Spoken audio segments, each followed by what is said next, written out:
এ বান্দা কে আছো আমার কাছে মাফ চাইবা, আমি আল্লাহ মাফ করে দিব। কে আছো আমার কাছে রিজিক চাইবা, আমি আল্লাহ তাকে রিজিক দিব। কিন্তু আমরা হতভাগা ঘুমাই, আমরা ঘুমে থাকি, আমরা মালিকের কাছে চাই না। মালিক তো আমাদের কাছে এসে ডাকতে থাকেন, বান্দা আমার কাছে চাও আমি দিয়ে দিব। আরে দুনিয়ার মানুষ তো অপরাধীকে খোঁজে শাস্তি দেওয়ার জন্য, কিন্তু আল্লাহ তাআলা আমরা এমন এক মালিক পাইছি যে মালিক শুধু অপরাধীকে খোঁজে শুধু ক্ষমা করার জন্য। আল্লাহ তাআলা বলে, বান্দা আয় আয় আমার কাছে ক্ষমা চা, আমি আল্লাহ তোকে ক্ষমা করে দিব। এজন্য মালিকের কাছে আসা চাই, মালিককে স্মরণ করা চাই, জিকির করা চাই।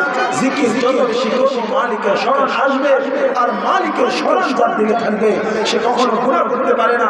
কোনো সন্তান তার মায়ের সামনে গুনাহ করে না, কোনো সন্তান তার বাবার সামনে গুনাহ করে না, কোনো সন্তান কোনো গোলাম তার মালিকের সামনে গুনাহ করে না, কোনো চাকর তার মালিকের সামনে গুনাহ করে না।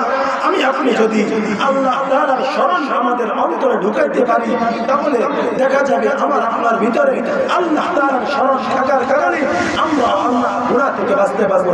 এজন্য দিলের ভিতরে মালিককে ঢুকানো, মালিকের রাজামন্দি কিভাবে অর্জন হয় সেটা নিজের দিলে ঢুকানো। আল্লাহ তাআলা আমাদেরকে মালিকের রাজামন্দি নিয়ে মালিককে রাজি খুশি কইরা যেন করে যাইতে পারি। আল্লাহ তাআলা আমাদেরকে তৌফিক দান করেন।